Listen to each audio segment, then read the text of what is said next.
বাংলাদেশ থেকে কর্মী নেবে ইউরোপের 4টি দেশ: ইতালি, জার্মানি, রোমানিয়া এবং গ্রিস। কবে থেকে নেবে, কিভাবে নেবে, কত টাকা খরচ হবে, বিস্তারিত জানাবো আজকের ভিডিওতে। আসসালামু আলাইকুম, জিসিসি নিউজ 24 ইউটিউব চ্যানেলের পক্ষ থেকে আপনাদের সকলকে জানাই স্বাগতম।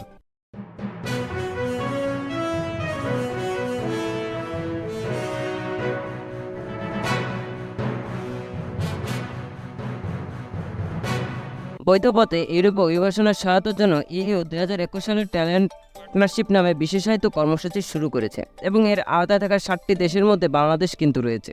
মূলত ইউরোপের বাইরের অংশীদার দেশগুলোর নাগরিকদের দক্ষতা অর্জন ও কাজের সুযোগ দিতে এই কর্মসূচি নিয়েছে ইইউ বা ইউরোপীয় ইউনিয়ন।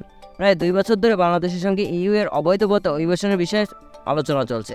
গত 4 এবং 5 মার্চ ব্রাসেলসে এই নিয়ে আলোচনা করেছে দুই পক্ষ এবং আগামী জুনের মধ্যে এই বিষয়ে তারা চূড়ান্ত একটা নকশা করবে, এটা আশা করা যাচ্ছে।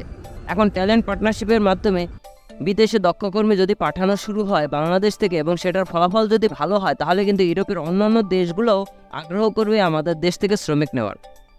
এই যে 4টি দেশ আগ্রহ করেছে বাংলাদেশ থেকে শ্রমিক নেওয়ার, এবং সেটা কিন্তু দক্ষ শ্রমিক, সবার জন্য না। বলা হয়েছে ট্যালেন্ট পার্টনারশিপের সিস্টেমে শুধুমাত্র দক্ষ শ্রমিক নেবে এবং কোন কোন খাতে বাংলাদেশ থেকে দক্ষ শ্রমিক নেবে এই 4টি দেশ এটাও তারা উল্লেখ করে দিয়েছে।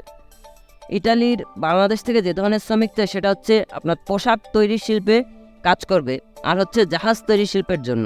জার্মানি যেটা ডিমান্ড করেছে বাংলাদেশ থেকে সেটা হচ্ছে তারা তথ্য প্রযুক্তি শিল্পে, অর্থাৎ তথ্য প্রযুক্তি খাতে তারা দক্ষ শ্রমিক নেবে এবং পর্যটন খাতে কাজের জন্য শ্রমিক নেবে। গ্রিস যেটা ডিমান্ড করেছে সেটা হচ্ছে কৃষি খাতে কাজের জন্য তারা শ্রমিক বাংলাদেশ থেকে নিতে পারে। এবং আরেকটা হচ্ছে রোমানিয়া মূলত নির্মাণ শিল্পের জন্য তারা লোক নিবে। এখন কবে থেকে আসলে এই প্রসেসটা চালু হবে, তারা বলেছে জুন মাসে চূড়ান্ত একটা খসড়া প্রণয়ন করবে এবং সেখানে জানাবে যে কবে থেকে লোক নিবে, কিভাবে লোক নেবে এবং কত টাকা খরচ করবে। এখন যদি এই সিস্টেমটা চালু হয় তাহলে কিন্তু বাংলাদেশের জন্য অনেক বেশি ভালো হবে। সেজন্য আপনাদের আমি যেটা বলবো সেটা হচ্ছে আপনারা এই যে যারা দক্ষ শ্রমিক অলরেডি আছেন তাদের জন্য তো ভালো, আর যাদের দক্ষতা নাই তারা চেষ্টা করেন এই যে 6টা খাতের নাম বলা হয়েছে: পোশাক শিল্প, জাহাজ শিল্প, তথ্য প্রযুক্তি শিল্প, পর্যটন খাত, নির্মাণ খাত আর কৃষি খাত। এই 6টি খাতে আপনারা আপনাদের দক্ষতা অর্জন করেন, তাহলে আপনাদের ইউরোপের এই 4টি দেশে আসার সম্ভাবনা তৈরি করতে পারবেন। খবরটি আমাদের প্রবাসী ভাইদের জন্য খুবই গুরুত্বপূর্ণ এবং যারা প্রবাসে আসতে যাচ্ছেন তাদের জন্য খুবই গুরুত্বপূর্ণ। তাই আপনারা যারা দেখছেন তারা এখনই শেয়ার করে অন্যদেরকে জানার সুযোগ করে দিন। আর আপনি যদি আমাদের চ্যানেলে নতুন হয়ে থাকেন তাহলে প্রবাস সম্পর্কিত যে কোনো ধরনের গুরুত্বপূর্ণ খবর সবার আগে পাওয়ার জন্য আমাদের চ্যানেলটি সাবস্ক্রাইব করুন এবং পাশে থাকা বেল আইকনটি চাপুন। ধন্যবাদ সবাইকে, ভালো থাকবেন, সুস্থ থাকবেন, আল্লাহ হাফেজ।